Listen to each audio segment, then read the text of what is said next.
Okay, I think we'll get started. So, for everyone that's just joined, my name's Laura. I'm the social media manager for Women in Ocean Science. Welcome to our workshop. Thank you for joining us.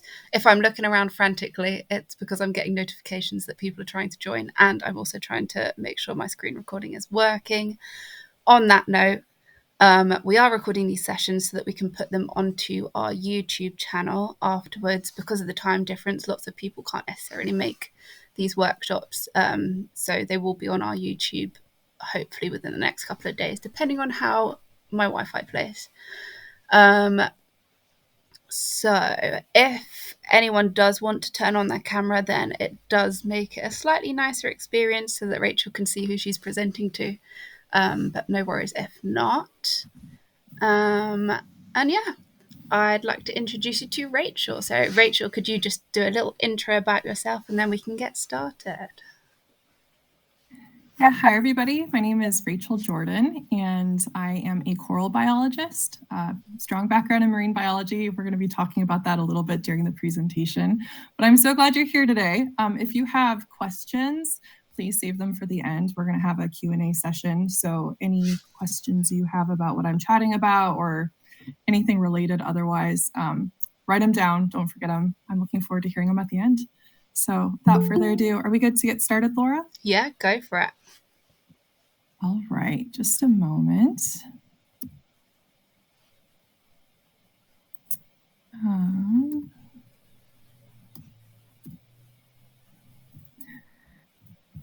Okay, can you all see the presentation?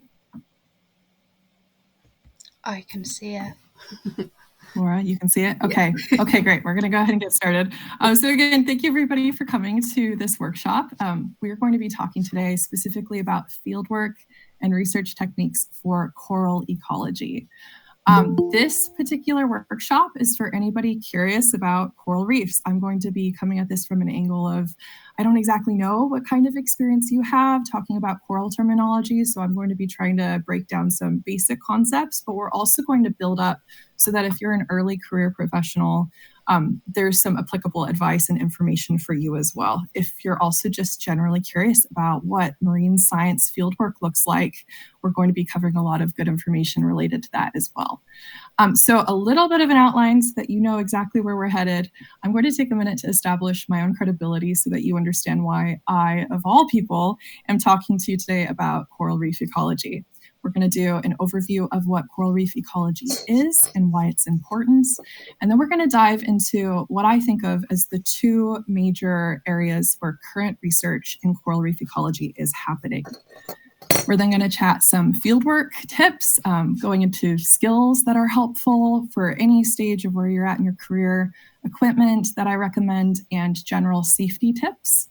And then we're going to chat research planning. We're going to be talking a little bit about statistics. Don't freak out. It's going to be really, really like a good overview. We're also going to chat methods, logistics, and communication in terms of how they pertain to the fieldwork and the project design that you create.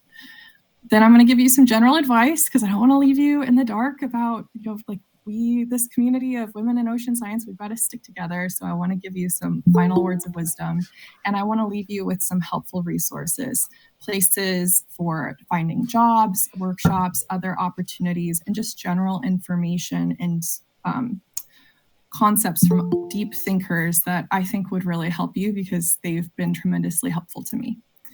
So a little bit about my own background. I have a bachelor's of science in ecology from Seattle Pacific University in Seattle, Washington in the United States. And after doing my bachelor's there, I went to Australia to James Cook University in Townsville and did a master's degree in marine biology and ecology. I had a good number of field courses related to coral ecology in both my undergraduate degree and my master's degree. I did a study abroad in undergraduate that allowed me to get some hands-on experience with coral, but it wasn't really until graduate school that I got to really play around with corals and really learn about their physiology and their genetic makeup and population dynamics, lots of really neat stuff. And as part of my master's degree, I got to do some graduate thesis research at the Australian Institute of Marine Science, which we call AIMS. So my particular project was looking at how to raise little baby corals from the larva planula stage all the way up until they settle and then start multiplying. And I was specifically wanting to see if I could feed them chemical sulfur-based supplements to increase the pace of their skeletal growth. So basically, I was trying to make baby corals grow their skeletons extra fast by feeding them sulfur chemicals. And it was a really great project. I learned so much. Australia is very near and dear to my heart. After that, I did a big series of different jobs, but the experience that most directly relates to what we're talking about today was when I worked as a coral biologist for the National Park Service at Dry Tortugas. If you're not familiar where Dry Tortugas is, it is about 70 miles southwest off the southernmost tip of Key West, Florida. So it's basically a series of little islands out in the middle of the ocean. It's actually closer to Cuba than the mainland United States. So very, very remote. You can only access it by seaplane, as seen in this photo, or by a ferry. And the ferry only comes once a day, and you have to reserve your ticket if you're a visitor, oftentimes months, if not a year or so in advance. So very small area in terms of land space, but when we're talking water, 99% of the park is water, which is really great as a coral biologist because that's my playground. That's my office, is in the water. So it was really, really great to be able to explore the 99 square miles of the park's water and do coral biology there. I learned a lot. A big part of my job was field work. I was driving boats, going out with the dive team and doing scuba reconnaissance, disease intervention, and restoration projects, some of which we're going to be talking about in this presentation. Nowadays, I've done a little bit of a career pivot. I'm no longer in Florida, but I am a science communicator here online. And I'm really excited to say that I've also become an author. My first book, If the Ocean Has a Soul, drops on June 3rd. So if you are at all interested in knowing like the day-to-day cool creature stories of a marine biologist, or if you have questions about the intersection of marine biology and faith, this is for you. Okay, without further ado, now that you know a little bit about where I'm coming from, let's dive into coral reef ecology itself. So I feel like people generally understand that biology is the study of living things. But ecology as a general field, people get a little more confused by. But ecology is the study of relationships. Ecology studies the relationships between living things, other living things, and their environment. And that in many ways includes the interaction with humans as well. So coral reef ecology specifically looks at the study of relationships between corals, other living things, and their environment.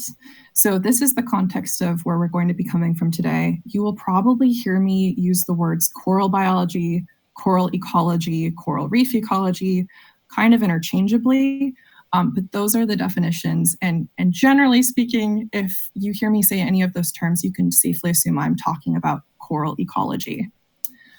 So why do corals matter if we're going to spend all this time talking about them? You can probably guess, if you love the ocean, that they matter a whole lot to other organisms in the ocean.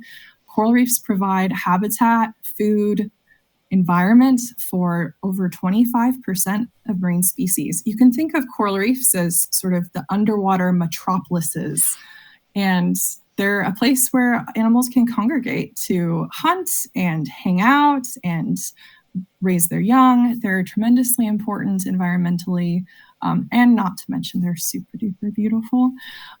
But people can be a little anthropocentric. We can care about our own perspective and how we're impacted by corals. So how do corals impact people?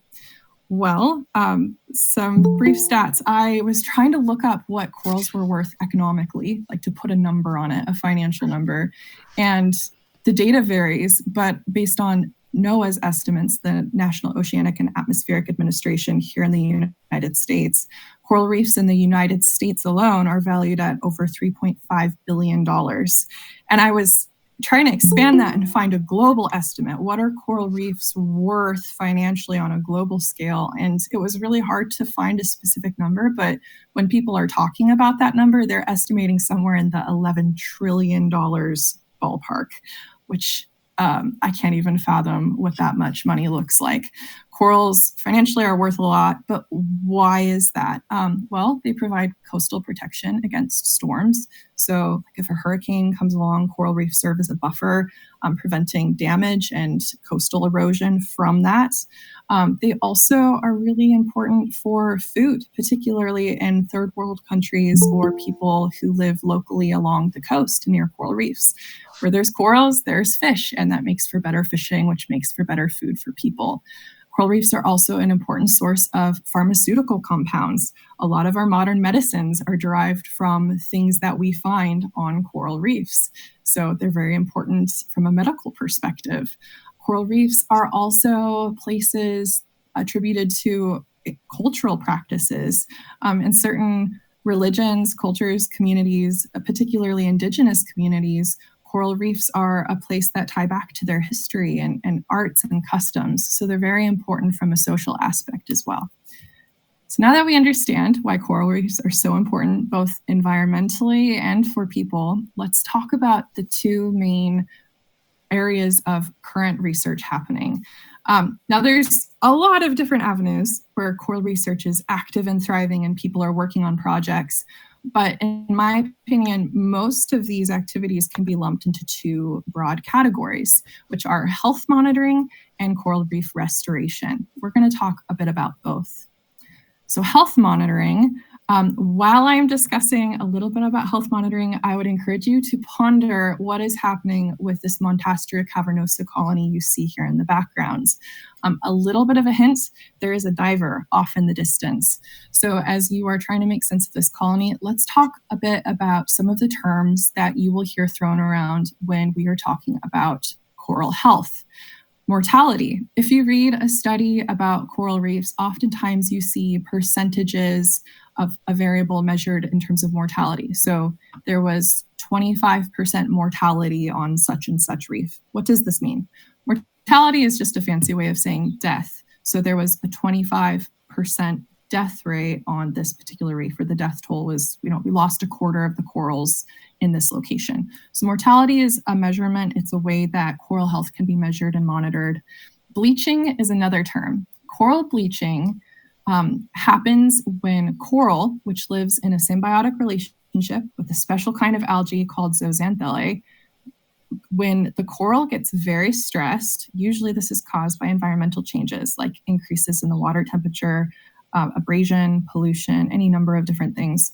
When a coral gets very stressed, it is no longer able to support its zooxanthellae partner, and so it expels the zooxanthellae from its tissues.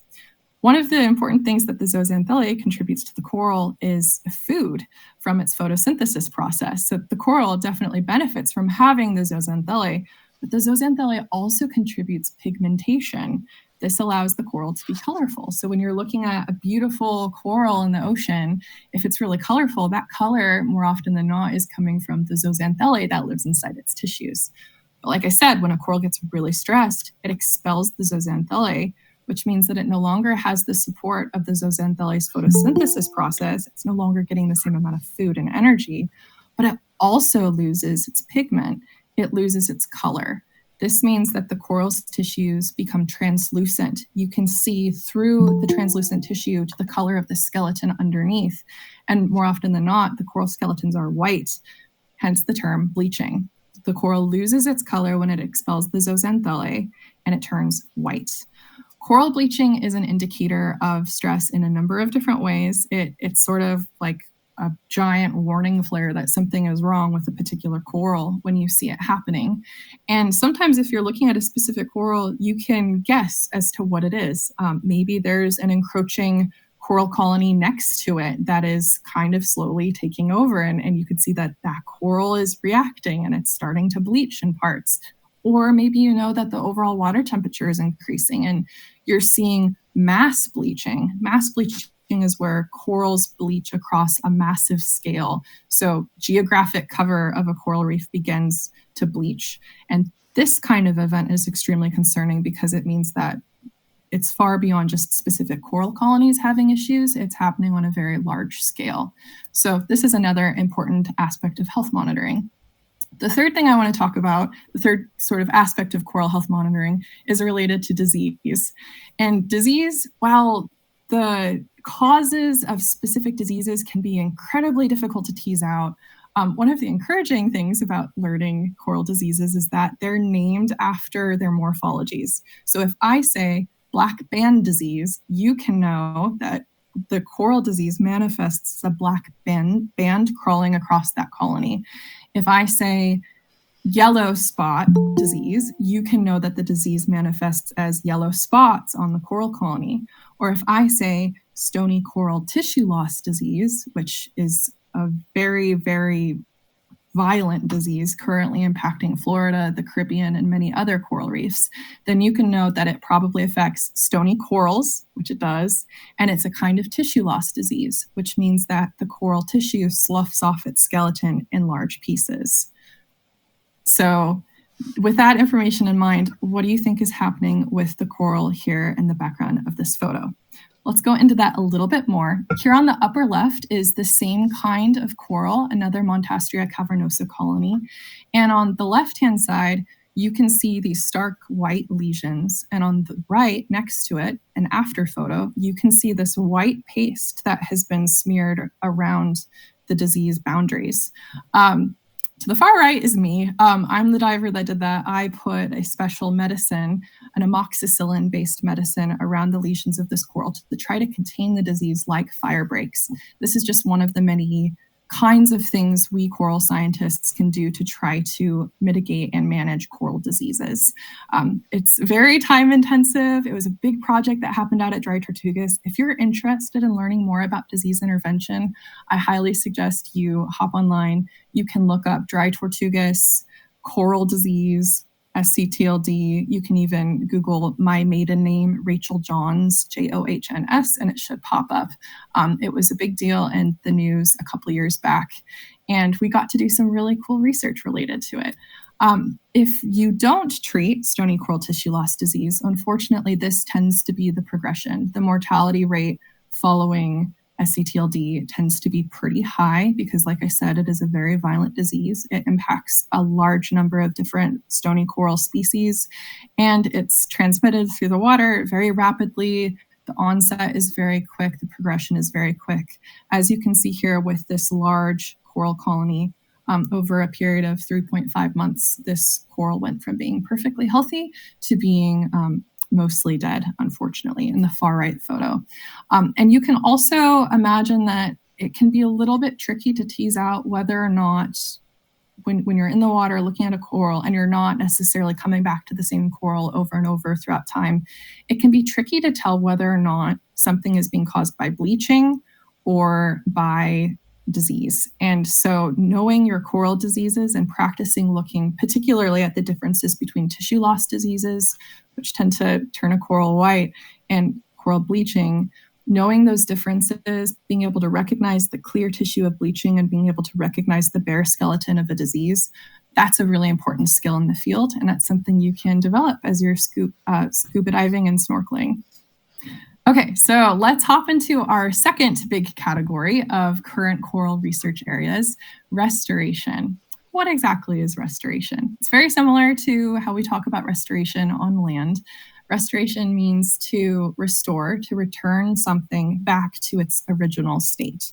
So when we talk about coral reef restoration, we're talking about taking what used to be a thriving coral reef that has maybe had some damage done to it, and we are trying to now restore it back to a point where it was that thriving reef again.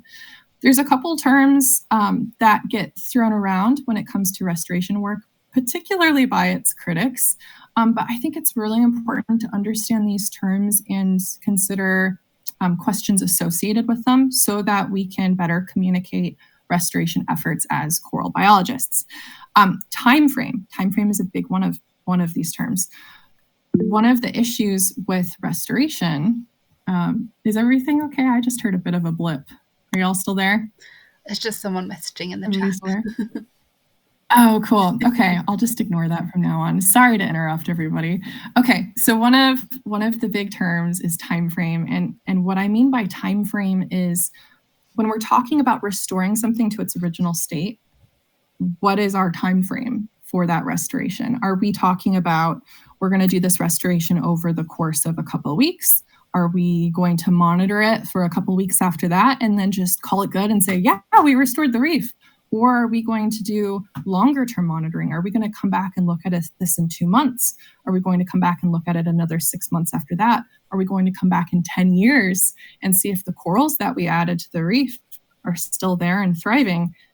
What is our time frame for the restoration work that we're doing? What does the monitoring look like? Is it short term? Is it long term? Is there none at all? Those are important things to consider when you are looking at restoration.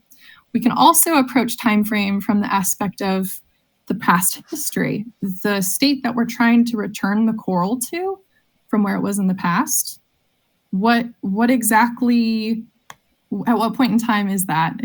Are we restoring a reef that historically we know for a fact had a lot of this one particular species of coral, and we're trying to get that species back here? Are we trying to return it to what it looked like in the 80s?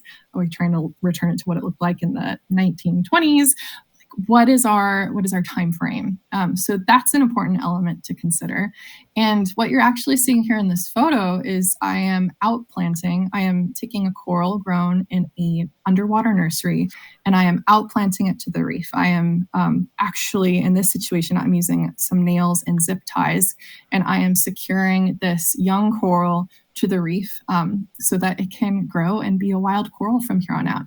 And this particular site, you can see over on the left-hand side, there's some other corals. Those were not outplants. Those were corals that were originally growing there when I showed up to continue doing restoration work and outplant some new corals. But this was historically a thriving reef site. You can see there's a lot of soft corals in the frame, but this reef historically was primarily branching acropora corals, like what you're seeing in my hand. So this was, from a time frame perspective, we were trying to restore this reef to what it was about 50 years ago. Another term we can consider when it comes to restoration is scalability. And scalability is, I feel like, a little bit of a hot topic critique term that people throw around of like, okay, you're doing great work, but is it scalable?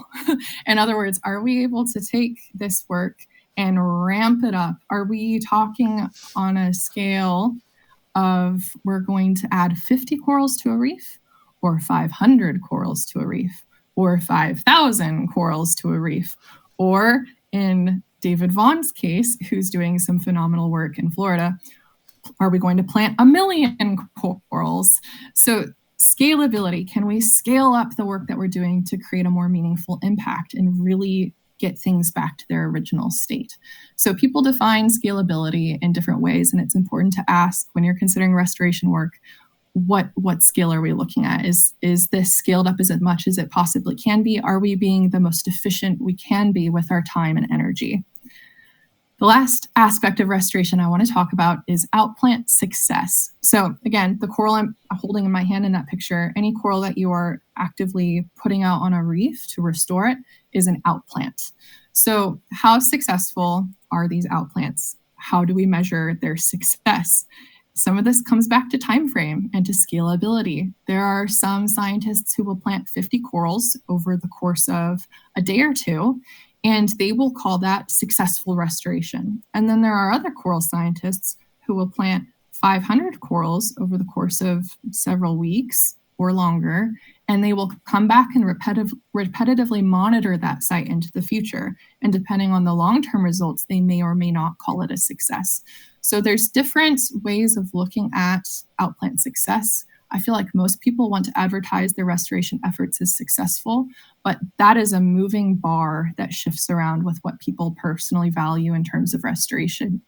And some of this, unfortunately, is tied back into the funding. Who is funding the restoration, and how is that restoration effort being advertised to them? So as you're hearing about restoration efforts, hopefully these terms give you some questions that you can ask in order to decide for yourself, what is the behind the scenes of these efforts? Like, what was the time frame they did it on? Is it scaled up or not? Could things be more efficient? How successful was it long term? Did they even monitor the outplants into the future? And if so, for how long do they plan to do that? Those are all really important questions that people are actively working on and asking and researching in coral restoration. So, some more detailed examples, just to give you a little more background on restoration. Over on the left-hand side, there are two different kinds of corals that are being grown in ex situ nurseries. So these are land-based nurseries. The bottom photo was taken at Ames. The top photo was taken at David Vaughn's site in Florida, where he works with the Plant a Million Corals Foundation that he created. And both of these are fantastic ways of growing different kinds of corals. The top photo, these are little Orbicella colonies being grown on coral pucks. And on the very bottom, you're seeing some acropoid corals growing on blocks. These can be scraped off of the pucks or blocks and glued to the reef, or you could even, if you don't mind outplanting the puck or the block, you can just basically stick the whole thing down on the reef as well. On the right-hand side, you're seeing a coral tree, a very close-up of some little branching acropoids growing off of a coral tree with a larger PVC pipe coral tree in the background. This is taken in an in situ nursery. In situ meaning this is a water-based nursery, and this particular nursery is the Dry Tortugas nursery for the National Park Service that is truly just a couple feet away from the reef that we were trying to restore. And this was very convenient for outplanting because you could just snip the corals off of the trees, swim a couple feet with your outplanting supplies, and then stick the corals down, and ta-da, there you go, you're doing restoration. Unfortunately, this particular tree was in need of a good scrubbing. You can see some algae and zoanthids growing on it, but that's why I was there with a metal brush doing coral tree maintenance. Outplanting can look a variety of different ways, but here's some examples of what it can kind of look like. So in the upper right-hand corner, you're seeing some outplanted Orbicella pucks. There in the center is a more zoomed out photo. You can see my dive buddy dilapidating, taking apart a coral tree in the background and removing little corals from it as she's getting ready to outplant them. So let's talk a little bit more about fieldwork in general. I'm going to be going through some useful skills and equipment for you to consider as you think about fieldwork as it pertains to coral reef ecology. We're then going to talk some major tips about safety and working in remote environments. So some skills. There are so many different skills that can feed into and provide value to your fieldwork. But some of the skills that I think are really valuable that you can start learning and doing, even if you're not actively working with corals or actively working as a marine biologist, or even if you are doing those things, it would still add value to improve on them. Some of those recommendations that I have include swimming. So becoming a really strong swimmer. If you already are a strong swimmer, work on snorkeling. If you're already snorkeling, work towards getting your scuba diving certification. If you are working towards getting your scuba certification, make sure you are logging your dives. Every single dive that you go on, write it down in a little notebook, write down where you were, what kind of work you were doing, how long you were under for it, what kind of gas you were breathing, write down all the details. Because if you ever apply for a job that requires you to attach your dive log to it, because diving is a major part of the job, you're going to want to have a record of every dive you've been on. It's really useful. Don't neglect that. If you haven't already started, you can just create an Excel spreadsheet and write down as much information as you possibly can, but make sure you're logging your dives. Other really useful skills that I recommend are boating, and any kind of boating, really. Just gaining experience, getting your feet wet is really valuable. Log hours on boats, particularly if you're on sailboats or motorboats. Just like a dive log, get a little notebook and write down the hours that you're spending on the boat and generally what activities you did. It's okay if you're not captaining the ship. Just having experience on the water is really valuable and can eventually contribute toward getting a marine license. So it's definitely worth keeping track of your experience in that area. General ecological knowledge is another thing that you can build up and expand upon at any point in time. So learning general coral taxonomy. If you hope to work with coral reefs someday, learning some of the general descriptors of corals and how to distinguish them is really useful. If you're looking for a way to get started with that, I recommend Quizlet as a resource. People take photographs of corals in the field and then they put the taxonomic name on the other side, and you can go through and quiz yourself on all these different coral species and morphologies and learn the names, and it's a really great free resource. So Quizlet's a good way to learn taxonomy. If you're able to take courses or just generally study up on your own, I suggest learning general population ecology related to corals, coral physiology. It's so fascinating, all that good calcification stuff and the way the tissues interact with the skeleton, and coral allelopathy, where corals fight each other using chemical warfare. There's all kinds of really cool information related to coral physiology. That's a great place to be learning. Understanding coral reef dynamics, geomorphology, even geology and genetics. Those are some areas where we're seeing a lot of front-running coral research. So if you're interested in learning more about corals, those are some topics that can give you a place to start. Other information about skills for fieldwork, safety training. Safety training is I feel like it's the thing that people don't really want to talk about, but it'll save your life. So even if you aren't actively working in the field, I highly recommend this to everybody, no matter what career you're in, no matter what field, but especially if you're doing coral biology field work. Get your CPR first aid certifications. Learn how to use an AED. It's so empowering when you know how to do those things, because it just, especially if you struggle with any kind of anxiety, it gives you the knowledge that you could handle a bad situation if it happens. Hopefully you never have to use it, but it's still very empowering to know that you could handle those things. Other safety training, I feel like people don't talk a whole lot about wound care, but I personally have found knowing wound care to be one of the most valuable and used pieces of safety training that I have, because contrary to popular wisdom, you don't want to air it out or stick it in the ocean. You want to know how to take care of wounds properly. And unfortunately, corals are sharp. And if you're walking on tidal flats, they're slippery and injuries do happen. So know how to deal with those scrapes and scabs as they happen. Try to get some training beforehand and just generally know how to take care of injuries. If you are a scuba diver, I highly recommend getting your rescue diver training. It is the most valuable piece of training you will have as a diver, besides just general remembering to breathe and keeping calm underwater. Learn how to rescue a fellow diver, learn how to self-rescue. Those are the most important diving skills, and I feel like they should be required learning for a general certification. So general open water doesn't always cover it. If you can get a rescue diver cert, I highly recommend it.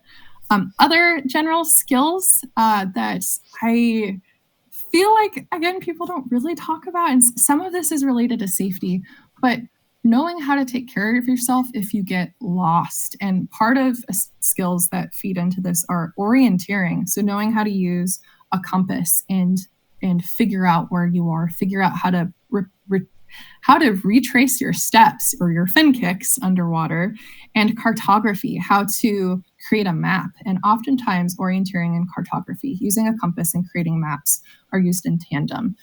these are skills you can practice on land. You don't have to take a special course or anything. You can hop on YouTube and watch a couple videos, and you can learn how to do these things in the comfort of your own home. You can go outside in your yard and you can practice. And I highly recommend doing that where you're comfortable, because there might come a day where underwater you're uncomfortable and you're having to do that. But having the confidence that you know these skills is very reassuring. And then the last skill that I want to talk about is flexibility. There is this great Chinese proverb that says, be flexible, not like bamboo, but like water. And as coral biologists, I feel like that is such a truism. We have to be able to essentially mold to the shape of the container that we're put in. You can do everything right and things can still go wrong when you're out in the field. And so learning how to go with the flow and be flexible is really important.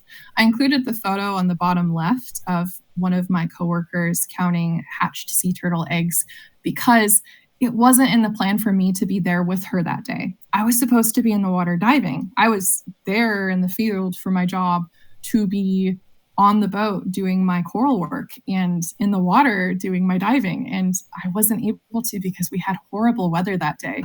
And so instead, I got to go out with this coworker who was doing sea turtle work and learn from her and learn some new skills.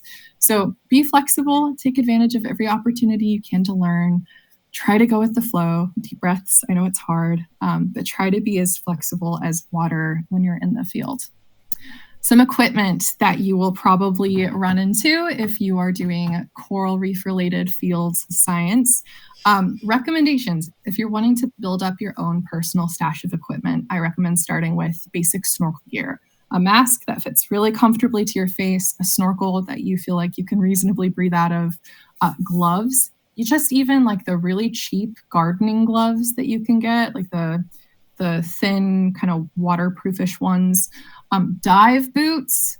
People seriously do not value dive boots enough. Get the hard-soled ones so that you can walk on sharp stuff and your feet will thank you. They are definitely worth the investment. Get yourself some dive fins that don't pinch too hard. Just basic snorkel gear. If you want to get a wetsuit that you're comfortable in, that's great. I personally have found that it's typically pretty easy to be able to rent wetsuits. So if you're not wanting to spend the money, there are other things that you can be investing in instead. Getting good dive boots, way more important than getting a good wetsuit, in my opinion, in my experience. So snorkel gear, if you already have that, you can start investing in scuba gear or working towards your scuba certifications. Other supplies that are actually used on the job in coral field work, some of which are pictured here. On the left, you can see my little makeshift electrical tape, measuring stick on PVC pipe, and a masonry hammer. Looks like a screwdriver for prying things off, nails, flagging tape, cattle tags for marking specific areas, and a mesh bag for carrying all the equipment in. On the right, I've got some pliers attached to my leg, and it looks like a metal brush, probably for cleaning coral trees. These are just some of the bits and bobs that are used in underwater work. It's not necessarily something that you need to be saving up for or anything unless you are funding your own research, but these are the kinds of tools you can expect to use if you are doing underwater research with corals. Some general tips for your equipment. Redundancy rules. This is this is the thing that, like, if you get nothing else from this equipment section, get this. There are two big suggestions I have when it comes to redundancy in your equipment. The first is, if you are a diver, make yourself a save a dive kit. And what I mean by that is a save a dive kit, most dive professionals know, is a kit of things that will save your dive. If your dive day is in jeopardy, this will hopefully put it back into the norm and keep you from having to cancel the whole day. A save a dive kit is usually a box, some kind of waterproof box that contains things like an extra regulator in case something happens to somebody's regulator. You have a spare. Extra dive fins in case somebody loses their fins in the current. There's extra fins there that you can go get.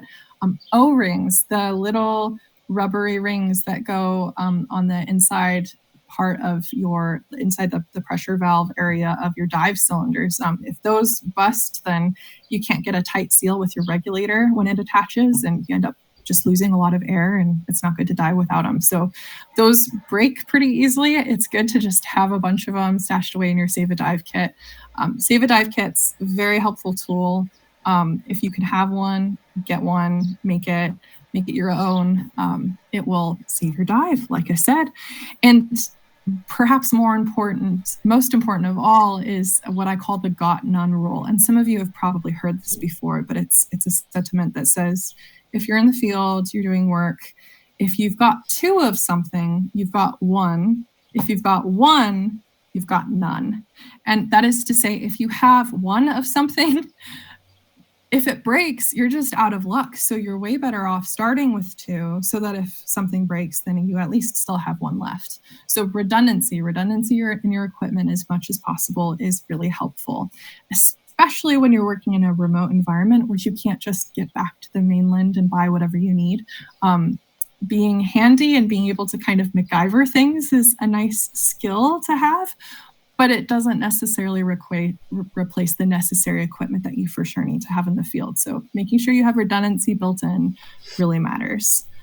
Also, just general safety equipment, make sure you have good communication equipment. So like a radio on the boat, at least, walkie-talkies on you and your team back on land, just for redundancy. If you're a diver, have an SMB, a surface marker buoy. Those things are so useful. They're useful not just in emergency situations, but like if you communicate with your boat captain ahead of time, that if you're going to launch an SMB, you can have like a coded message of, hey, if you see me pop an SMB, it means this. And if you don't see an SMB, it means that. And so you can use it as a tool to be able to communicate from being in depth in the water as a diver to whoever's on the boat in a really effective way. So SMBs are great. Having a medical kit on you on the boat, having sunscreen, a hat, water, stay hydrated. My dive team at the national park had a motto, which was hydrate or die. And if we were feeling creative, we'd say hydrate or dihydrate. It's extreme, but it's true. You don't want to get heat stroke. You don't want to be dehydrated. Drink water. It's important. Bring more than you think you'll need. So I've already touched a bit on safety related to fieldwork, but I want to talk a little bit more about it because it's super important. And I'm specifically talking about coral reef ecology, much of which happens in these really remote environments. Where is the nearest hospital? If something goes wrong, what are you going to do? Do you have an evacuation plan? If the weather goes south, where are you going to go? For these reasons, it's really important that we hone in on safety. So I want to take an extra minute to talk about it. As you are thinking about your remote environment, be considering, what is my plan? What is my backup plan? And what is the emergency plan? If there is bad visibility while I'm diving, as you're seeing over here to the far left, how am I going to communicate effectively with my dive buddy? If there's some sort of an emergency with the boat, how are we going to communicate with them?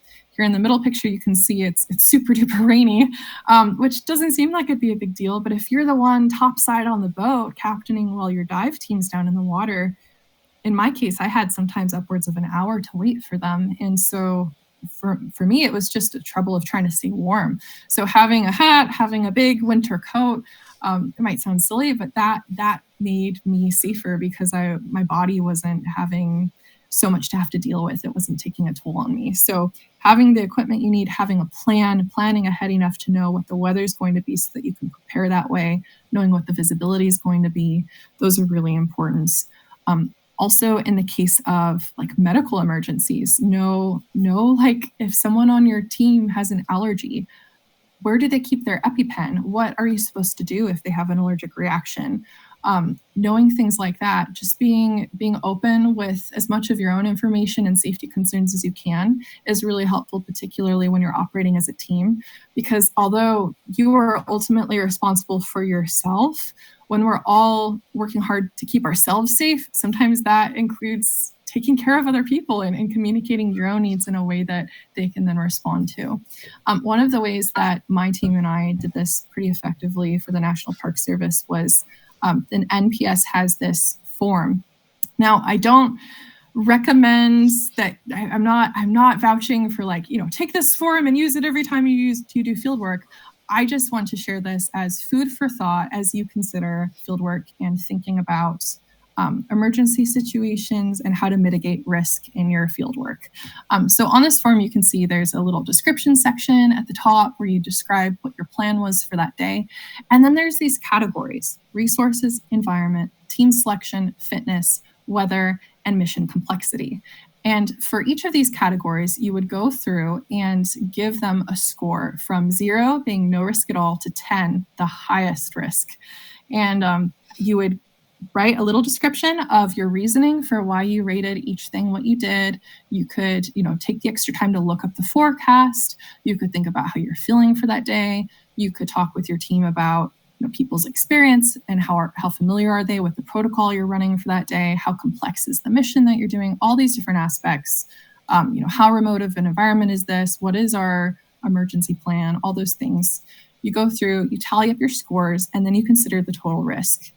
And I started off not being a big fan of this form because I felt like it just unnecessarily slowed down our field days. It's like, okay, now I got to spend an extra 15 minutes at the start of the day talking about all this stuff.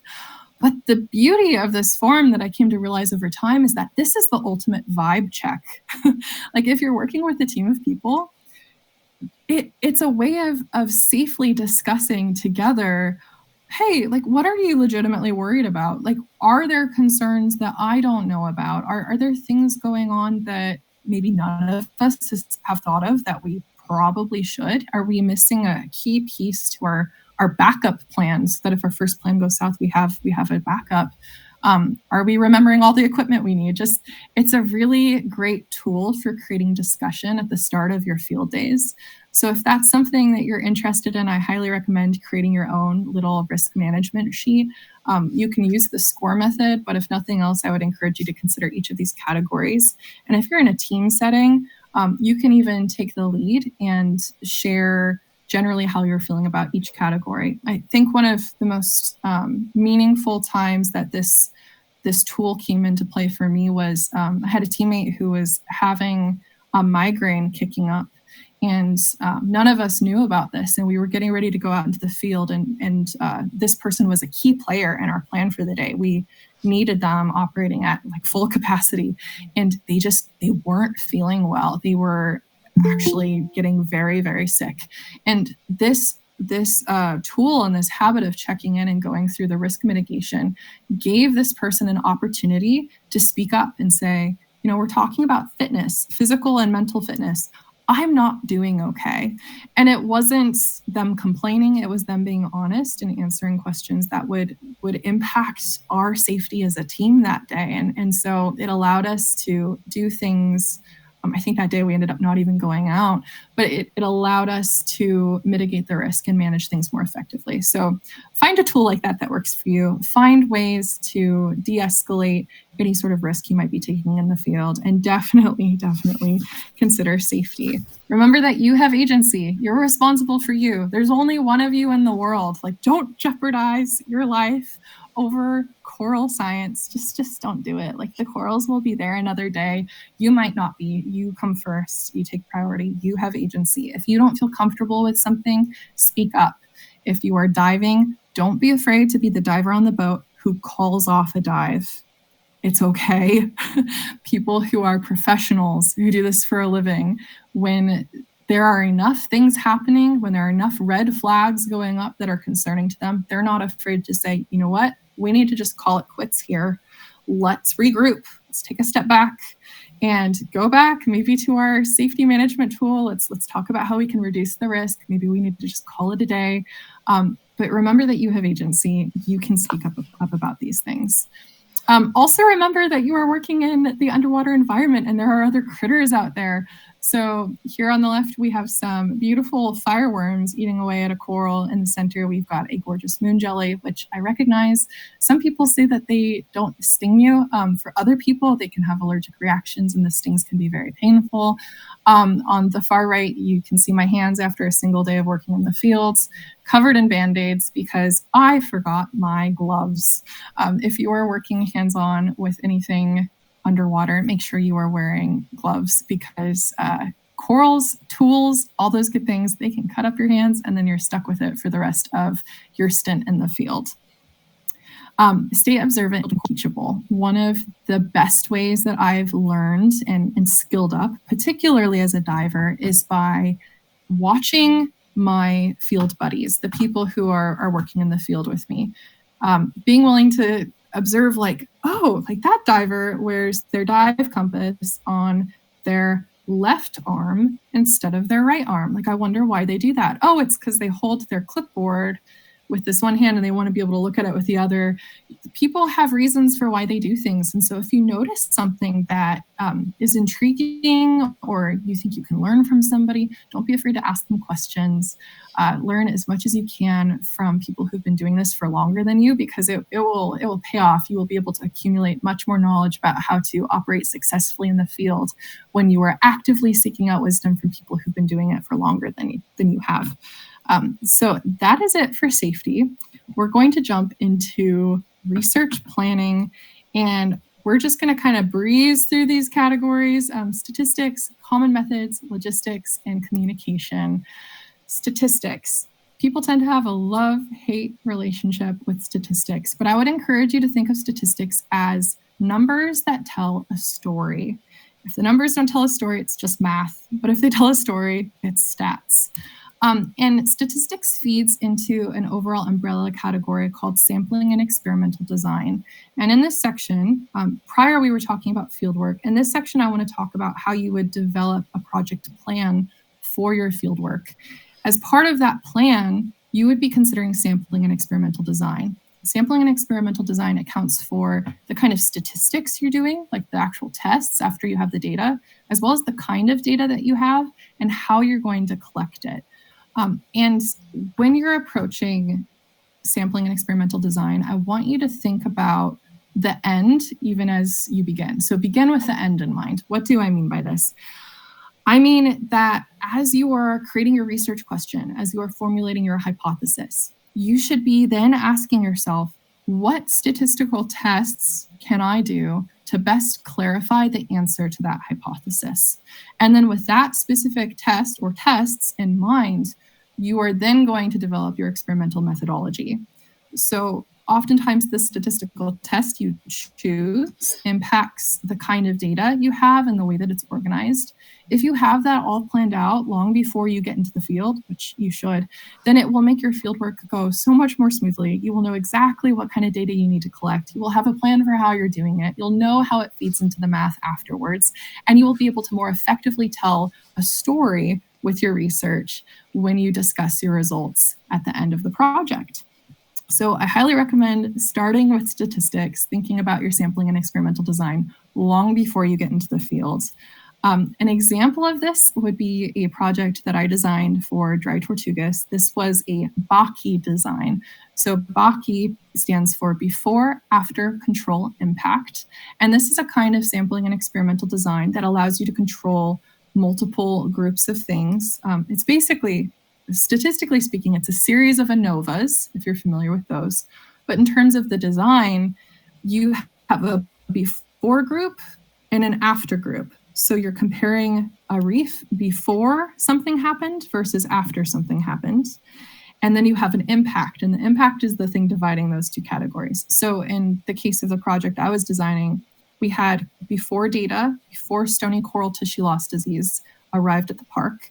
And then we had after stony coral tissue loss disease arrived at the park, where the stony coral tissue loss disease was the impact. And then we had control groups that weren't as affected by the disease that we were then able to compare to our impact groups. So you basically have this really cool cross comparison with BACI. And it's one of the really neat environmental, ecological sampling and experimental designs that exist out there. There's many other designs out there that exist. This is just one that I find particularly fascinating. I wish there were more studies out there that did this before-after comparison. Unfortunately, we don't always know if and when an impact is going to happen, so we oftentimes lack the historical before data. But this is a really cool tool, and if you're thinking about planning a project, BACI is just one of the many sampling and experimental designs you can contemplate. Some common methods used in the field would include surveys. So here you're seeing a diver lay out a transect to do some surveys. You could also use quadrats for surveys or do timed surveys. Timed surveys are probably my favorite because as a diver, they entail drift dives, where you drop down in the water with a data sheet. You let yourself get established in the current, and then instead of having to swim, you just sort of drift along and collect data as you go for a set period of time, which is, I think, very fun. There's also sampling. So you could be sampling coral tissues, coral skeleton. You could be doing mucus swabs to get at their microbes or maybe the zooxanthellae.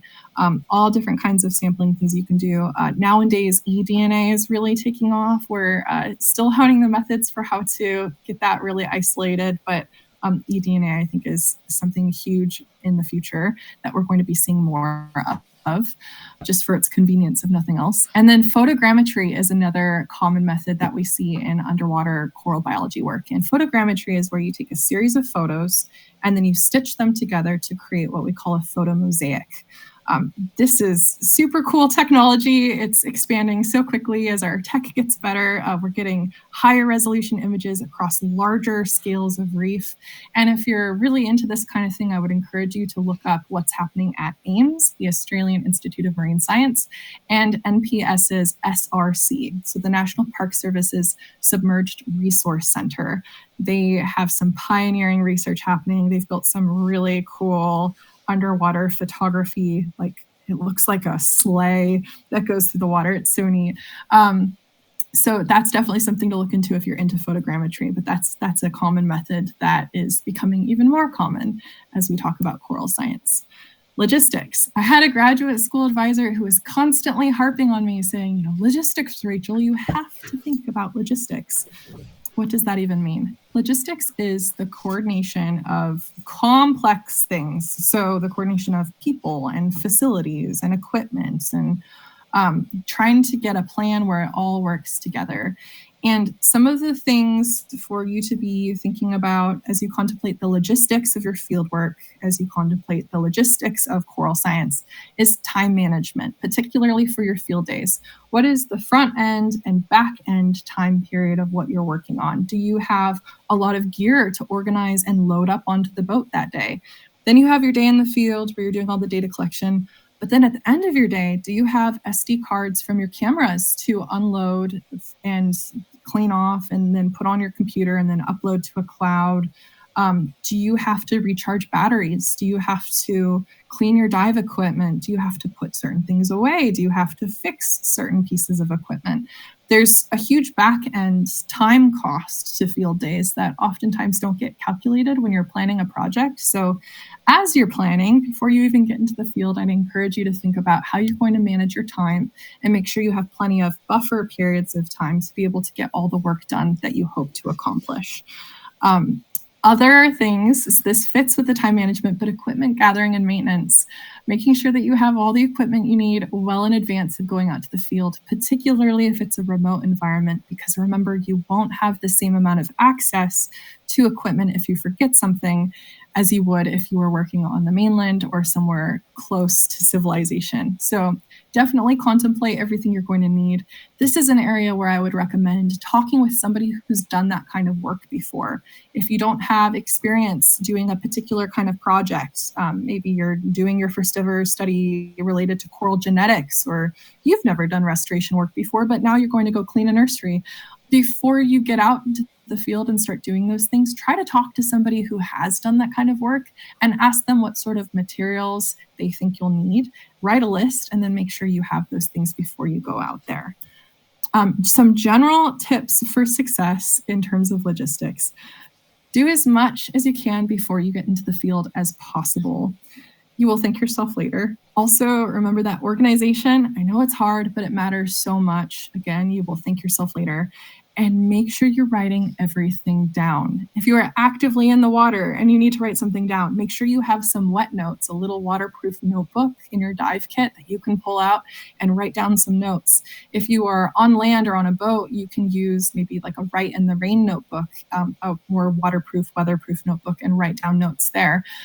I know you think you're going to remember things, but learn from my mistakes. You won't. You might take a photo of something and think, oh, I'm going to totally remember where that was. But if you don't write it down, you will probably forget. Do what you can to set yourself up for success. Document as much as you possibly can before and during your time in the field. And then as soon as you get back, make sure you have time to write down any additional notes, because you will forget things. And the farther out from when you completed that work you get, the harder it is to remember. Don't lose that valuable information that you worked so hard to collect. Remember your redundancy rules. Remember the got none rule. If you've got two, you've got one. You've got one, you've got none. Have somebody double check your work, like I said, with equipment gathering and maintenance. And remember that sometimes, unfortunately, you can do everything right, by the book, to the T. You can have the best plan ever, and things will still go a little wrong.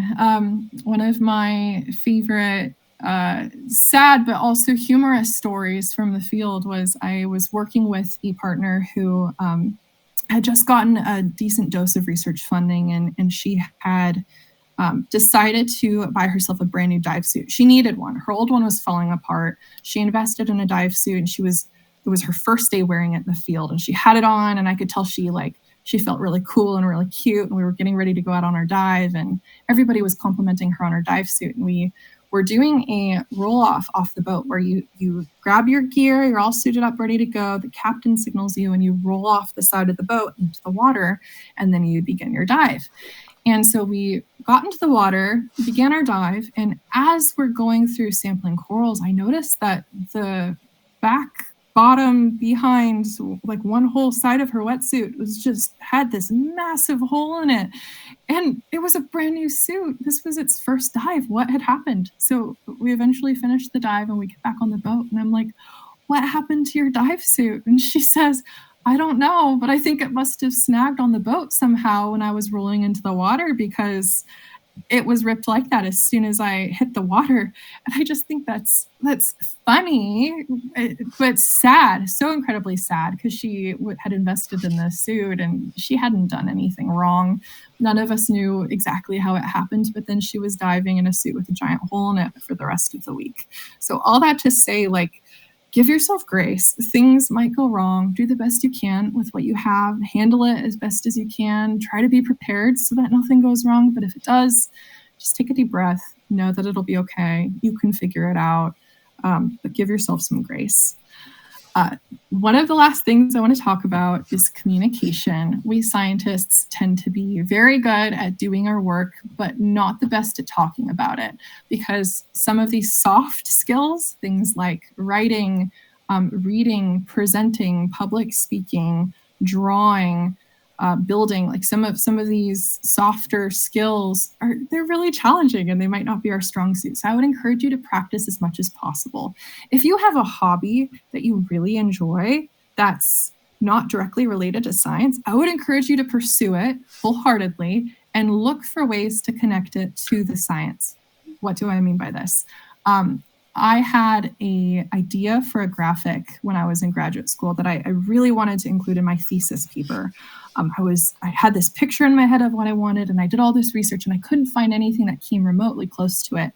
And so I was talking to my advisor and was like, what do I do? I really want to create this graphic, but I don't really have the skill, and I can't find it anywhere. And he said, oh, I know someone. And he put me in touch with one of his PhD students who in another life had been a graphic designer. That was her background. That's what she had done for years.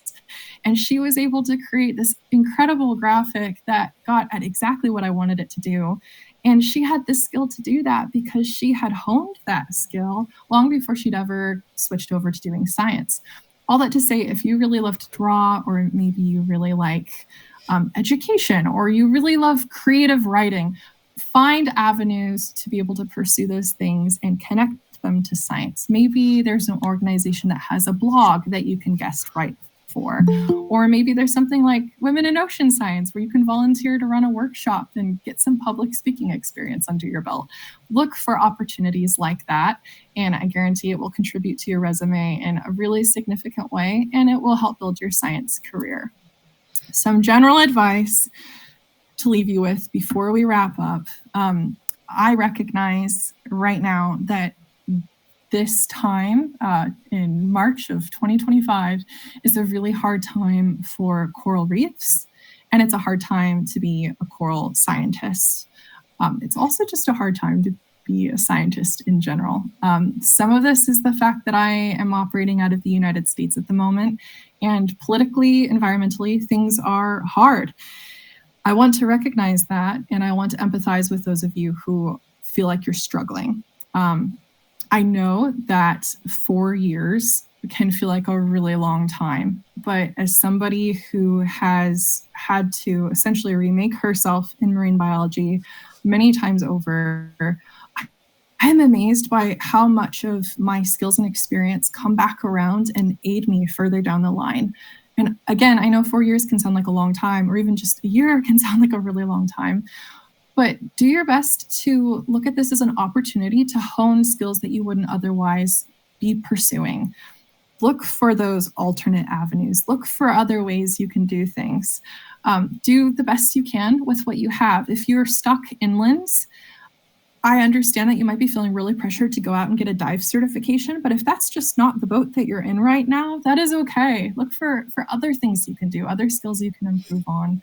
Nothing you do will be wasted time-wise. Just keep investing towards this and stick with it. A huge part of any career, but particularly coral science, is having grit, having the determination to stick it out even when things get really tough. So keep doing the best to learn that you can. And I am sure that you will ultimately be successful. Success looks different for different people, much like it does for restoration. But think about what it is you really want to get out of this. Learn as much as you can. And like I said, have grit, stick with it, keep working hard. There's this really beautiful quote by a singer-songwriter named John Foreman, where he says, "I used to be upset at people who threw rocks, but now I'd rather spend my time building stained glass windows."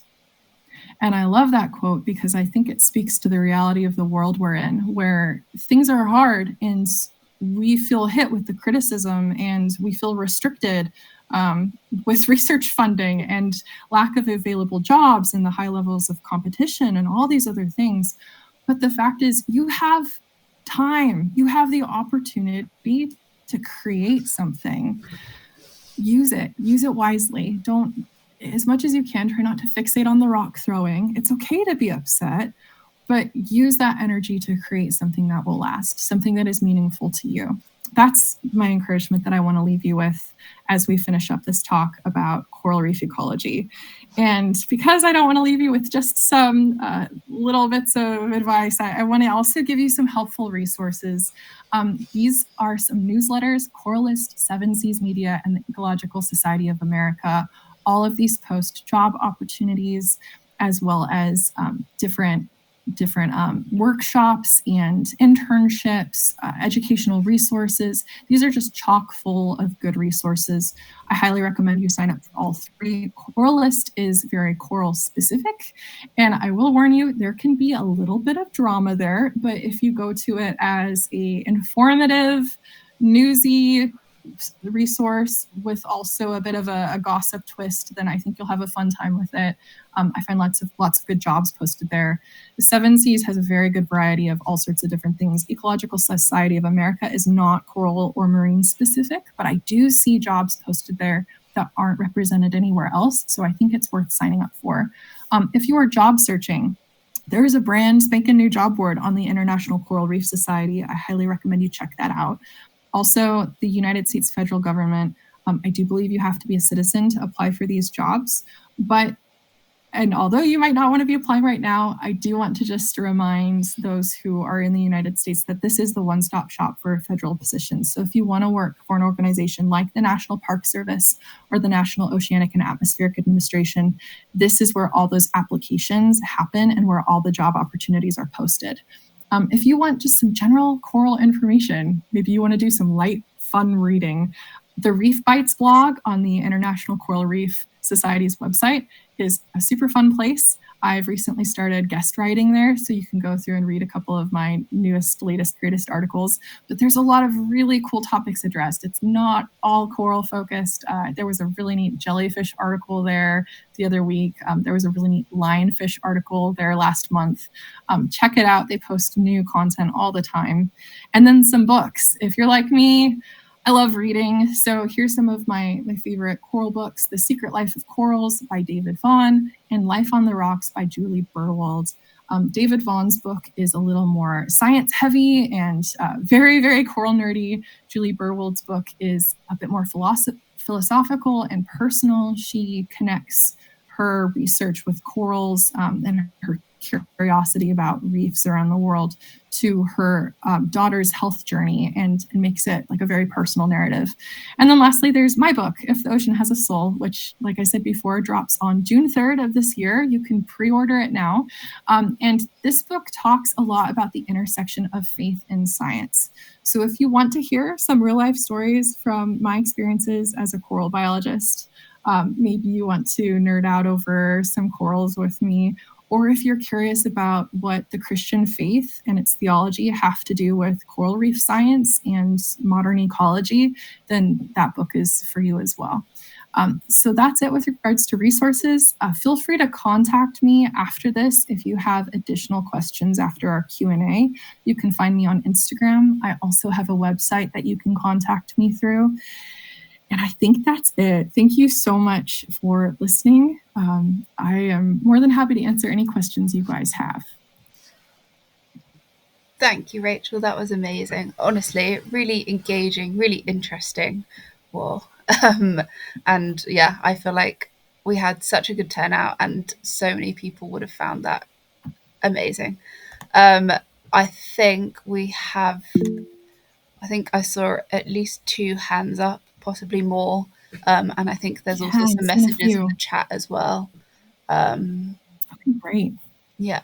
Did you want to read through? I think some of these messages are just thanks for your amazing work. Have to leave early. Thank you for the great talk. Yeah. I'll go through and I'm just going to read through the messages real quick, and then the folks who have their hands up, I'll get to you guys next if that's okay. There we go. Or if you have your hands up and you want to write it down, you're welcome to, but I will get to you in just a moment. So let me see. All right.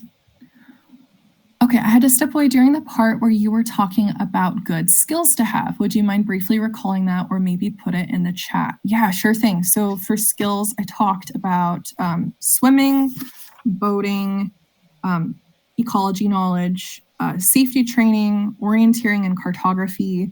And one thing that I didn't talk about, but that I should have, is just generally being handy. If you're a handy person, you're good at making stuff or sort of MacGyvering things from the resources that you have. That's a great skill. I believe this will also be recorded, right, Laura? Yeah. So if you want to hear the really in-depth version, you're welcome to go back and rewatch. But for each of those general categories, I give you sort of like a platform to build up on. So for swimming, I talked about how you can start just by trying to become a strong swimmer, and then you can learn to snorkel. If you know how to snorkel, you can work towards diving. You can constantly be skilling up with your dive certifications, but make sure that you're logging dives. So that's one example of kind of the categories that I talked through for skills. All right, let me see what else. I can't dive due to severe asthma, but can snorkel. Suggestions. Well, first of all, that I don't think will limit your career by any means. It might mean that there's like specific field gigs that you won't necessarily want to do because of your asthma. But like if you can snorkel, like that's fantastic. And a lot of the coral work that's happening is in the intertidal area. So you're not super limited in that sense. One of my previous field buddies had severe asthma as well, and he found a way to make it work with scuba diving. But I think he had talked a lot with different dive professionals to get himself to a point where he was able to do that. And he also worked very hard towards his own physical fitness. In some ways, I feel like he was far, like his bar to hit to be fit was far higher than it was for the rest of us, because he wanted to ensure that he had the capacity to do those things. So I think there might be tactics that you can use, like physiologically, if you can talk to some medical professionals, maybe there's some things that you can do. I unfortunately don't know what they are, but I would encourage you to be curious, ask questions, but also know that your asthma is not going to limit you in a significant way. You can still have a really successful career in coral science. You can still very much do coral field work. I've done many whole projects where there was no scuba involved. We couldn't afford it at the time. And accessibility wise, it was just as easy to snorkel. So in terms of getting down to the corals. So hopefully that answers your question. I was wondering, how have you found being a woman in the marine science field? Yeah, great question. I feel like, so I used to think that some of the friction that I had experienced in my career was due to sexism. I wouldn't take that off the table entirely, but I will also say that the further I've gotten into marine science, as I've had conversations with my male and female peers, I have discovered that uniformly, we all have a lot of similar experiences. I had a professor during my undergraduate degree. I have a chapter about this in my book. I had a professor in my undergraduate degree who unfortunately was very discouraging and actually told me that he thought I should switch majors and change career paths. And thankfully, I did not listen to this individual and have since proven him very, very wrong. But at the time, I honestly thought that was really rooted in sexism. And then only recently, I was talking to one of my male friends, and he had the exact same experience in his undergraduate degree. So I feel like sometimes true sexism exists, don't mishear me, but I do feel like sometimes we women are so used to feeling the pressure of there's fewer of us in a particular field, and so when we get criticism, I think it's really easy to just sort of write it off as like, oh, that person's maybe just sexist, this is sexism. And I don't think that's always the case. I think sometimes it's just critique, it's just criticism. And so one of the things that I've been doing more professionally is ask myself, okay, like if I'm getting feedback from somebody, doesn't matter what kind, who it's from, are there things I can glean from that? And are there things I should leave behind? I can choose whether or not to accept that feedback and that advice. Is there something I can learn? Is there stuff that's maybe going to bog me down that I need to leave in the dust? So that would be something that I would say in terms of being a woman. There was a particular field stint that I did where I was working with 4 other women, and that felt really special, I will just say, because all of us were divers, all of us were driving the boat, all of us had planned the project together, and it felt really, it's hard to swear, but like it felt really badass. Like it was just super epic. So, being with your girls can be super fun, but knowing how to work with people, regardless of who you are, your identity, what you look like, all those things, super important. I found being a woman in science absolutely wonderful. It's becoming a far more welcoming space. And every year that goes by, there's fewer things for me to potentially complain about. So that's lovely. Do you have any advice for non-US citizens wanting to break into the US or international job market in marine science, of course? Ooh, good question. I am probably not the most qualified person to speak to this because I am a US citizen, but I would say I can maybe speak to it from the angle of I spent some time trying to break into and not succeeding in breaking into the Australian job market as a marine scientist. And I think I saw my peers go about this a number of different strategies. If you conveniently wonderfully happen to fall in love with somebody who has that citizenship, that's convenient. That's definitely happened to some of my friends, but not a reason to get a citizenship or get married. But I would say probably your best bet is networking, like having really strong connections with professionals in that area who can vouch for your experience, for your ability, who like you and like working with you as a person. That is probably the most valuable thing. And honestly, that advice goes for for even if you're working within your own country. Just networking is a really powerful job getting tool. But having conversations, I think asking questions. There are weirdly a lot of Facebook groups. I noticed this when I was doing research about trying to break into the job market in Australia. There's a lot of Facebook groups that are specific of like in my instance, I joined an Americans living in Townsville, Australia Facebook group. And so maybe you could find a Facebook group comparable to that of people who have come to the United States and are doing the kind of work you're hoping to do. They might be people to talk to who'd have more specific advice. So I would try checking that out. Let me see. You're watching at midnight. Thanks for being here. Okay, doing your dive master course. Very cool. Okay, yes, internships and volunteering programs can be expensive, which I hate. I don't think it should be that way. I understand why it is, but yeah, okay. Do I have any advice? So this is somebody who really, really sounds passionate, wants to do research on coral reefs and restoration, trying to get started. Things are expensive. Where do I start? Man, I feel like this advice is, it's going to be good advice, but I feel like it's going to suck from the aspect that I wish I had something nicer to tell you. Anything related to corals that you can do will be advantageous from you. If you want to get into coral science, the first thing you need to do is chase the corals. So a couple different options. The first, which is maybe where I would start, is look for digital opportunities. Look for things you can do where you're at that are free, volunteer work. You're not going to pay or be paid for it. If you can find something that's paid, fantastic, pursue that. That's the ideal. But you're probably going to have to do some free labor related to corals.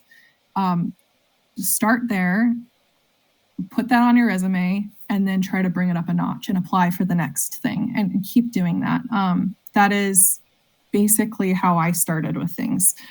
So my undergraduate degree was a general ecology degree, and there just so happened to be a study abroad coral reef ecology course, and I scraped together the funds to go on it. But scraping together those funds is to go do that one class is what opened doors for me further down the line. So if you can break into coral science and then really make sure that experience is represented strongly on your resume or your CV, that will be the thing that opens doors for you. And if you keep doing that, the more you accumulate experience in corals, the more doors will open with corals.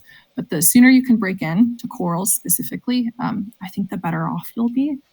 So I would say, look digitally online. I would say a place that you could start, and I might be incorrect about this, but I know a couple months back, this is when I applied Reef Bites, the student and early career chapter blog for the International Coral Reef Society, was looking for writers. So if you enjoy writing, that is unpaid work. It's a volunteer position, but boy, it's fun. And it's put me in dialogue with a lot of other coral lovers, people who are studying coral. So look for opportunities like that where you can get your foot in the door, start doing something related to coral that doesn't have a lot of coral requirements for it yet. I hope that gets you started. Also, if any of you guys are really into coral, this is what you want to do, you have a specific question, or you're looking for a specific kind of job, please feel free to message me on Instagram. I keep a very close pulse on the jobs that are open in coral science. And so if I know of someone's specific need and I just so happen to see a specific job that meets that need, I can try to connect you. So that is a resource as well, potentially. Okay, can you suggest good ways to gain knowledge on how to grow corals ex situ, please? Oh, yes. Good ways to gain knowledge. Okay, so I would suggest going to the Plant a Million Corals Foundation, which you can find online. They are doing some really cool work. You can also look at the Coral Nursery of Puerto Rico. It is online as well. And both those facilities are using the same kind of microfragmentation method. and they are doing really cool work with corals. And it's, I think the thing why I love it so much is I think they have a really reasonable time frame, and it's very scalable. They're talking about restoring very large swaths of reef and planting thousands and thousands, sometimes millions of corals. So very cool projects. That would be a good place to look first. Also, I will say Moat Marine Laboratories, they do both coral nurseries in situ and ex situ. So you can look into that as well. How can I get into coral reef jobs as a fresher? Sorry, I'm not familiar with this slang. Is this like freshman? I think I would give the same advice as before of do anything you can to break into corals specifically. So if that means doing a volunteer gig related to corals online that you're not paid for, do that. That's a great place to start, and then build from there. Just get as much coral experience as you possibly can. If you can, maybe there's a pet store in your local area that has a marine reef tank where they sell little corals. Maybe you can get a job there. Just any sort of, feel free to think outside the box. Anything related to corals, any experience you can get will be helpful as you start trying to build up experience. Everyone is asking for experience, but it's my dream. Yeah, I mean, we all have to start somewhere.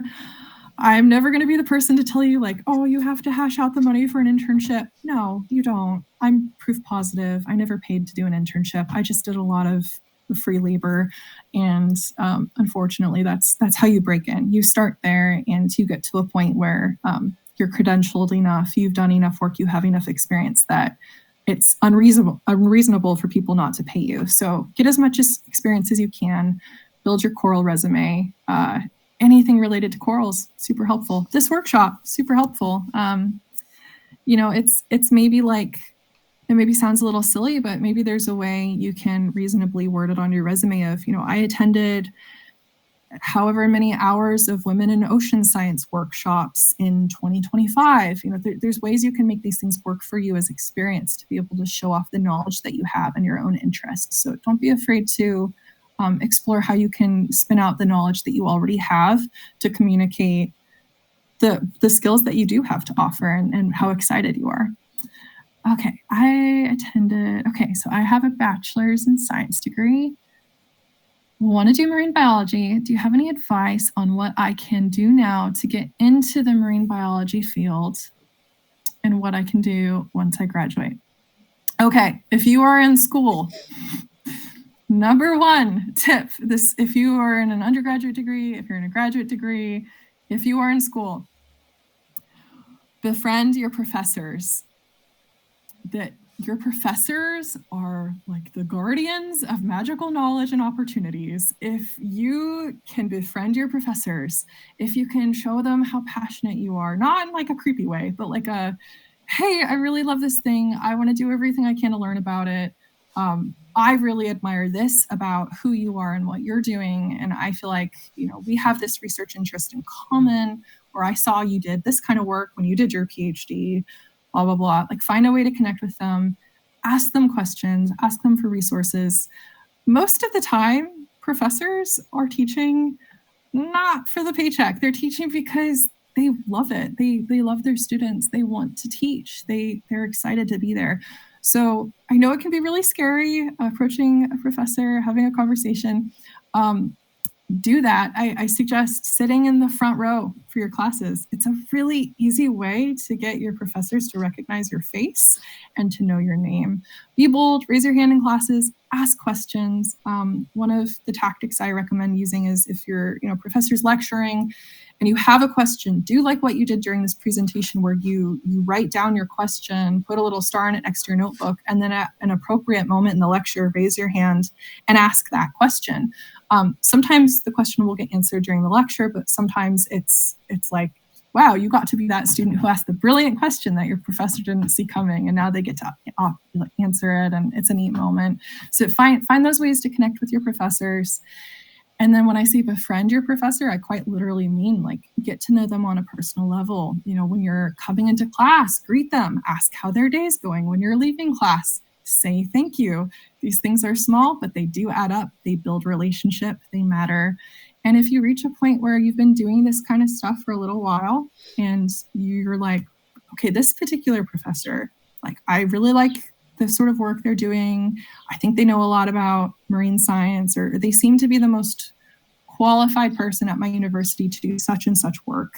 They probably have the best insight, and I connect with them personally. Then you can take the brave, bold step of saying, Professor so-and-so, can I treat you to a cup of coffee? And you ask them to go out for coffee with you, or maybe you ask to go to the dining hall with you. Pick somewhere public, pick somewhere where they will feel visible, so that it's not like just you and your professor hiding off. That will feel weird to them. It'll also feel weird to you. So pick something preferably on campus or nearby that you can walk to together after class, get a cup of coffee, have a conversation, go prepped with questions and prep to share your story and ask about their story.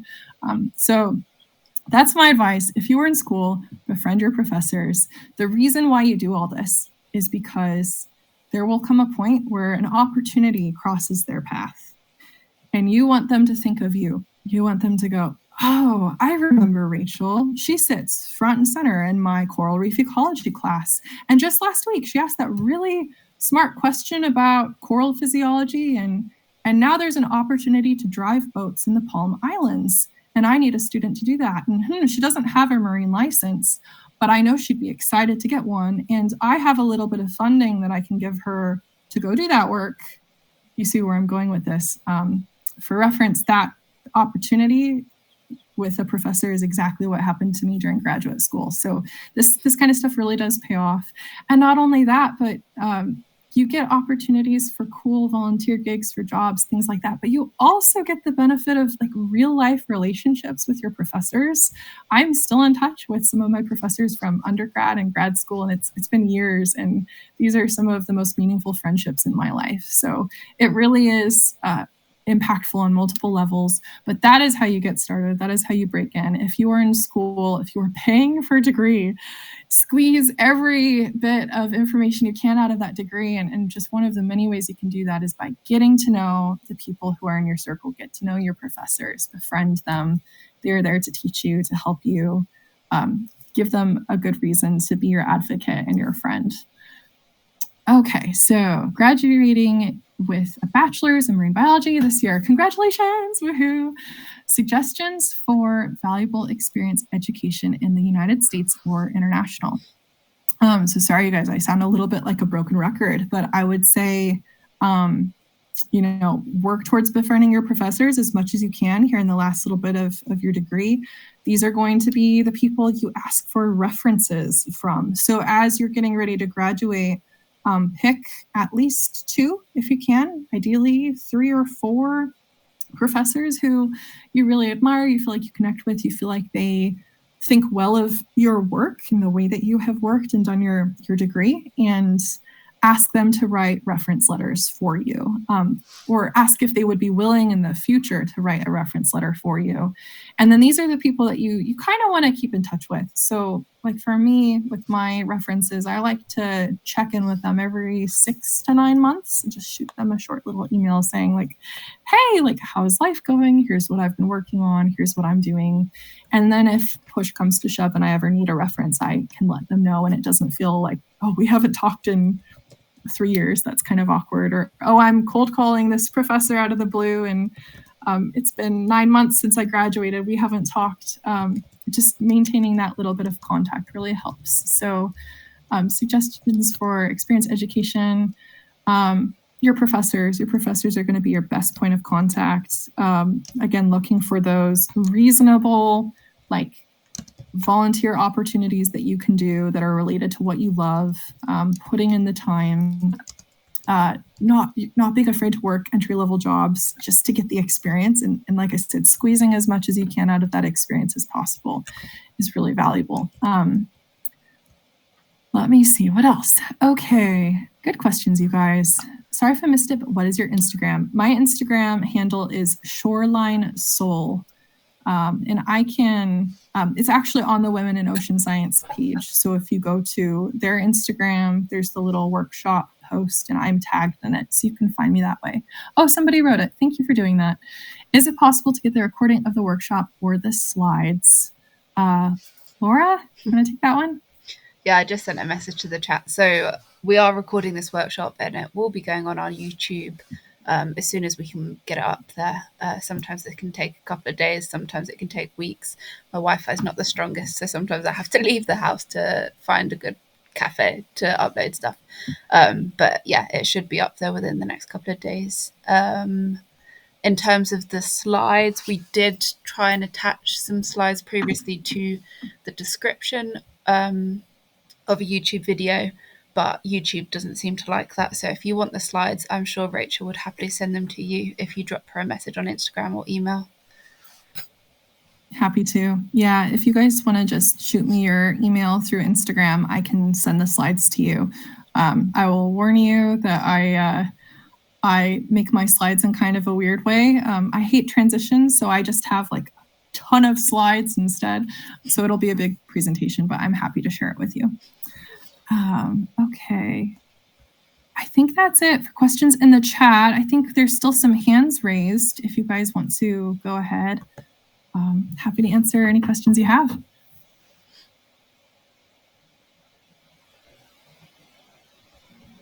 Am I the only hand still up? Where did we get them? I think so. I think everyone else put their message in the chat. Okay. So far away as well. Just open it up. Hi. First things first, thank you so much. I'm another graduating bachelor's student in ecology. I was just wondering, because I'm in the United States and internships are hard to come by these days. Yeah. I still have a fall semester. What are some skills that you think are doable to work on outside of like internships? That I'm actually looking more towards like fish ecology and physiology, but ecology, relationships, oral, cool. I'm here. Okay. Yeah. Okay. There is a Facebook group that you should join, and I recognize you guys. I'm recommending Facebook, and Facebook's like ancient, but there's a really good group on Facebook called. There's a really good group on Facebook called I think it's called Women in Fisheries Science that you should definitely join. They post job opportunities, internships.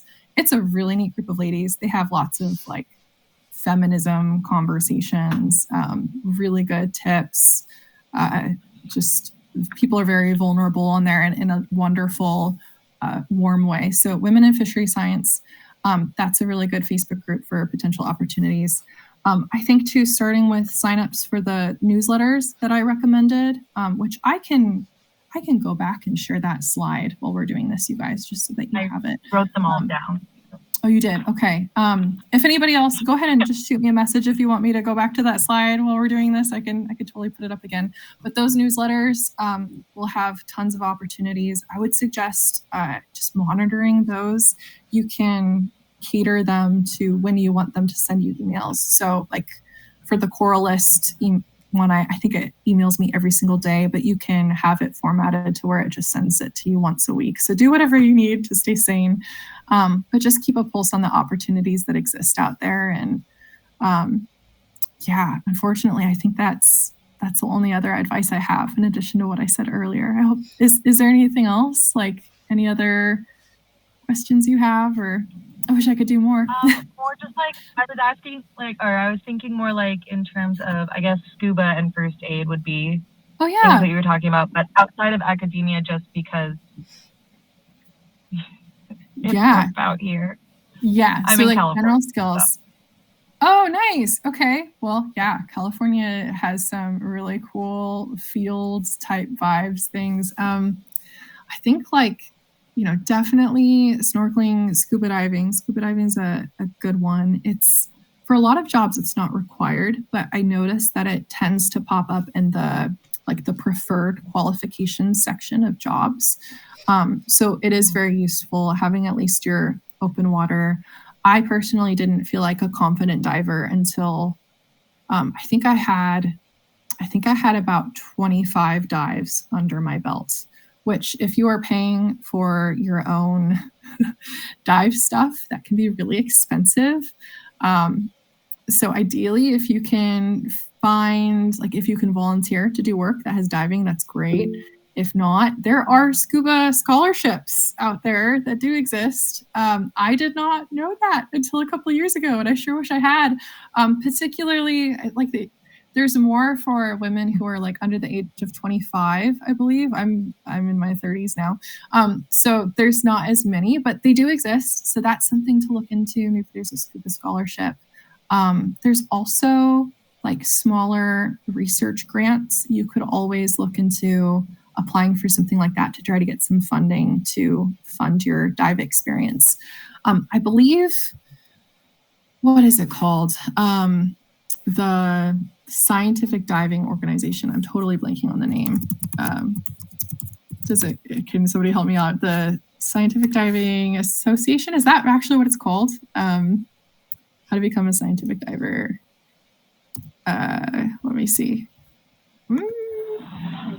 Oh, the American Academy of Underwater Sciences. There we go. I believe the American Academy of Underwater Sciences has some grant type things, scholarship type things as well. So that's another place you can be looking potentially. Besides dive skills, I think like what I said before of just like any sort of fieldwork stuff, finding ways to, I mean, you're about to graduate. That's so exciting. If any of your courses have had like research components to them, so like maybe you spent a day or a weekend like doing some kind of fieldwork, like in my undergraduate degree, we spent a weekend looking at different kinds of grass, and we did a whole bunch of like randomized quadrat samples. If you can find a way to take a project like that, it might feel really random. Maybe it's not quite your topic of interest, but if you can find a way to express that succinctly and explain the experience you gleaned from it on your resume, that can be really valuable.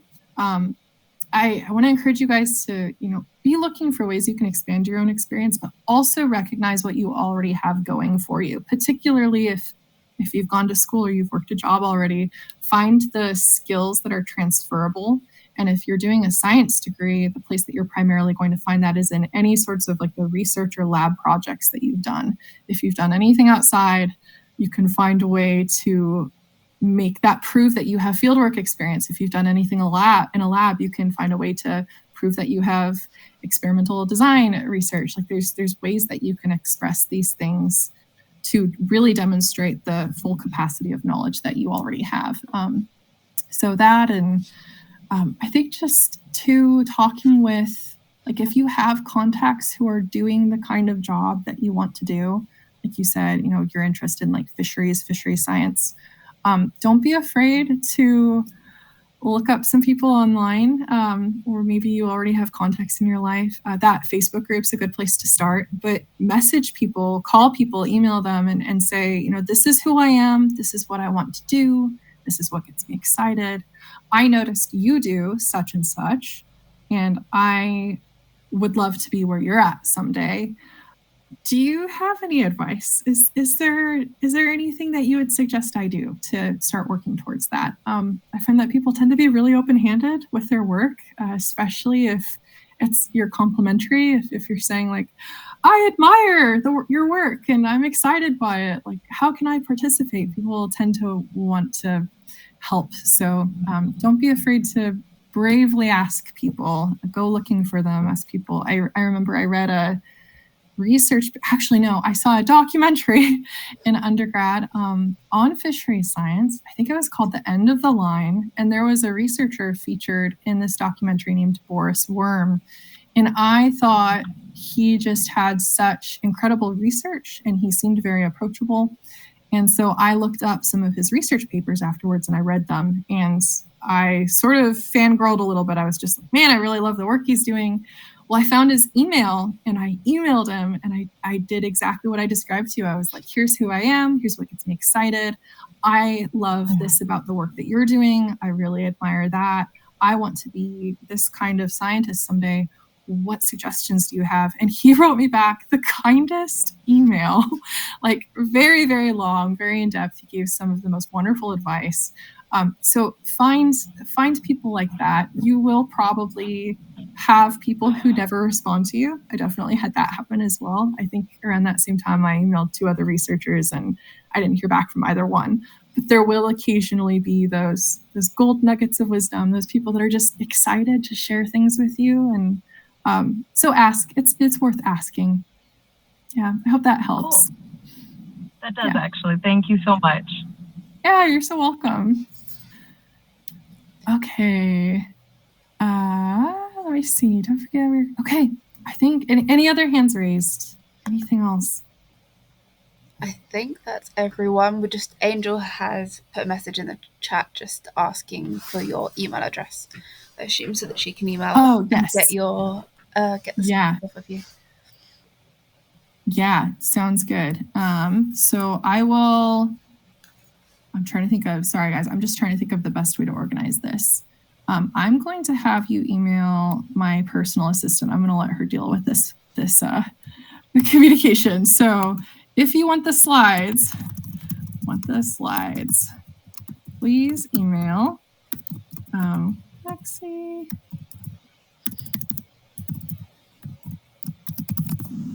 Here is the email address. So I will just go ahead and pin that. So there you go. So if you guys want the slides from my email, you can message me on Instagram with your email and I will have my assistant email it to you, or you can email her directly here at this email and she will send it to you as well. So hopefully that helps. Perfect. I think that kind of sums it up.